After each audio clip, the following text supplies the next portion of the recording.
कि जीवन को भगवान को समर्पित करना चाहिए, एक जीवन में मालिक होना चाहिए, अन्यथा अभिमान आने में देर नहीं लगता। व्यक्ति सोचने लगता है कि मैंने किया है, मेरे करने से हो रहा है, और हो भी जाता है। मैं तो दूसरों का तो क्या उदाहरण दूं। प्रभुता पाय काय मद नाही, प्रभुता पाके गोस्वामी जी कहते किसको अभिमान नहीं आता, पद पाके किसको अभिमान नहीं आता।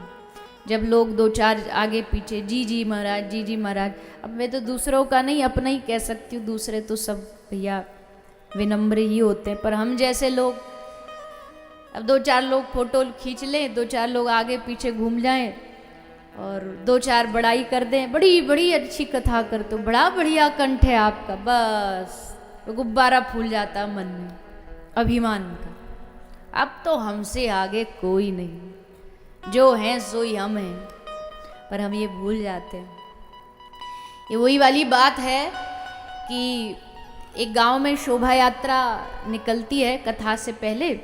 तो शोभा यात्रा में एक खच्चर था, उस खच्चर पर पीछे एक गाड़ी लगी थी और उस पर भागवत जी विराजमान थी, ठाकुर जी विराजमान थे।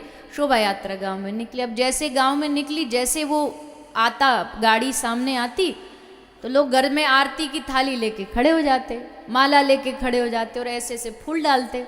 तो जो खच्चर लगा था गाड़ी में, वो क्या सोचता, अरे देखो हमारी कितनी वाह वाह है गांव में, जहाँ जा रहे हैं वहीं लोग फूल चढ़ा रहे हैं, वहीं लोग आरती कर रहे हैं, और एकदम घमंड में फूल के चल रहा था। यात्रा विश्राम हुई और जैसे विश्राम हुई, भागवत जी गाड़ी से नीचे उतारी गई। जैसे नीचे गाड़ी से उतरी, ठाकुर जी अलग हुए, भागवत जी अलग हुई, सोई मालिक ने लिया डंडा और खच्चर को दो चार मारे कि चल अब आगे। और जब डंडे पड़े तब उसको समझ आया कि ये जो सम्मान था ये हमारा नहीं था, हमारे ऊपर कोई बैठा था, ये सम्मान उसका था। वो हटा, वो गया, तो हमारी जो हैसियत है वो शून्य है, वो जीरो है। आज जो कुछ व्यक्ति को प्राप्त हो रहा है, चाहे वो सम्मान हो, चाहे नाम हो, चाहे आदर हो, क्यों प्राप्त हो रहा है? क्योंकि हृदय में ठाकुर जी आत्मा रूप में बैठे हैं।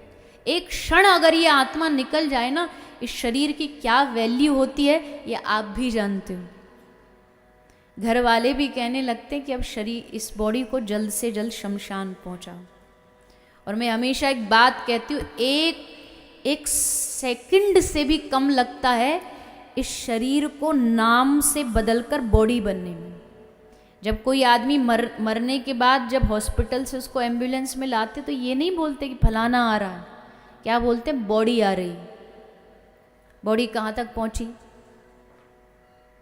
अब कहाँ पहुंच, मतलब एक क्षण में व्यक्ति क्या से क्या बन जाता। क्यों? क्योंकि भीतर जो परमात्मा वो चला गया।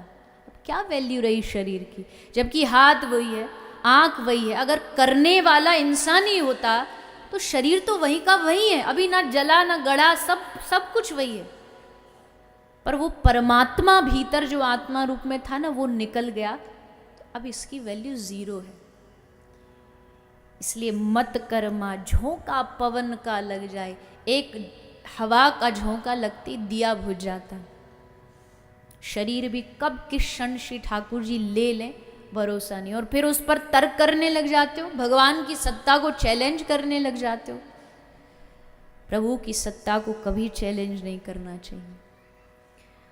उसको एक सेकंड लगा, सारी दुनिया को एक जरा सा वो आया वायरस, और सबरे दुनिया के जितने प्लानिंग थी, जितने बड़े बड़े प्रोजेक्ट्स थे, बड़ी बड़ी तैयारियां थी, सब धरी की धरी रह गई। क्योंकि जब वो अपनी पे करने पे आता है ना, तो फिर जब उसकी लाठी चलती है तो दुनिया में फिर किसी की जुबान नहीं चलती। इसलिए हमेशा ये भाव रहना चाहिए कि करने वाले एकमात्र ठाकुर जी हैं। हाँ, भगवान ये नहीं कहते कि आप कर्म छोड़ दो।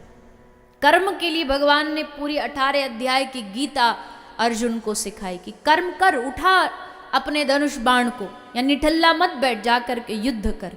लेकिन ये जागृति के साथ कर कि करने वाले ठाकुर जी हैं, कर वो रहे हैं, करा वो रहे हैं, और मैं बस उनकी इच्छा से करता जा रहा हूं, बहता जा रहा हूं।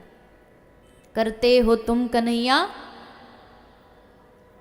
बोलो ना जोर से, मेरा नाम हो रहा है, मेरा आपकी कृपा से सब काम हो रहा है।